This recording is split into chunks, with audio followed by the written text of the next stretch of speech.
In terms of the broader relationship between Egypt and Saudi Arabia, well, it's a dance, I think, Steve, just like every other relationship between these Middle East countries as well, because you have to remember, of course, the Gulf Arab countries for years now have been propping up various countries, whether it be through monetary means or whether it be by subsidized fuel as well. For years now, as you know, the Egyptian energy space is changing quite rapidly, but for years they had subsidized energy reform as well. And one of the things that they always relied on very, very, very heavily was Saudi Arabia, the UAE as well, not just to send them fuel, but also to send them money. So a lot of questions about just how much political influence that kind of support can buy you. Now, of course, what we've seen since the uprising of 2011, President Abdel Fattah al-Sisi, very much supported by the Saudi regime.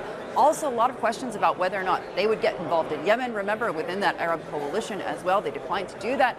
But that was one of those things that at the end of the day really brought it all back to who is the leader of the Arab world. And for years, of course, that was Egypt. Saudi Arabia, of course, in recent decades has really come to the fore as the one who's taking the charge, leading the charge in terms of the foreign policy narrative. And they are no doubt propping up regimes, whether it be in Lebanon or Jordan or in Egypt as well. So that's in terms of the history. But I have to tell you, when it comes to the investment case, I mean, Egypt's billionaire Naguib Sawiris isn't someone who shies away from awkward relationships when it comes to regimes. I mean, this is a man who has a telecoms license in North Korea. But let's listen in to what he had to say about investment in Saudi Arabia. Personally, I can invest anywhere in the world. Why would I go somewhere where I'm not convinced that there is a rule of law and order, and that there is a real democracy and that people are free? I think it goes together. Political stability and economical stability, they go together. And also, you need to be somewhere where you're comfortable, I encourage what His Royal Highness has done in terms of women liberalization, in terms of allowing the music and singing and young people to have a normal life like everywhere in the world, not this excessive fundamentalist ideas that they used to have.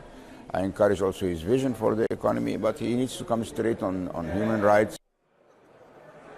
I think that was incredibly telling. He said you have to invest somewhere that you are comfortable. And this is a man, as I mentioned, who has been comfortable investing again and again in North Korea in terms of the telecom space. He's comfortable in getting in bed, not just with past Italian governments, with the current Italian government as well in terms of investment. So this is a person who doesn't hold back or shy away from getting involved with regimes that others might in fact find questionable. But at the same time, he's essentially telling me there that he has no interest in investing in Saudi Arabia, at least not yet. Now, that's something that we've heard echoed in spite of all of the positive press over the last couple of years. So in terms of the Vision 2030, we've heard a lot of that over this past weekend. We saw it at the CEO Summit that I attended in the desert. I also saw it at the World Government Summit over the last couple of days in Dubai. A lot of people questioning what it really means when the Crown Prince comes to the table now and says, please come and invest in our country, when there are all of these unresolved issues, at least with regards to the death of Jamal Khashoggi and all of the things surrounding the Ritz-Carlton as well. Hi, I'm Joanna Bersecci, and thank you for watching. You can check out more of our videos by clicking on the boxes on the screen. And don't forget to subscribe to our channel for more from CNBC International. Thank you for watching.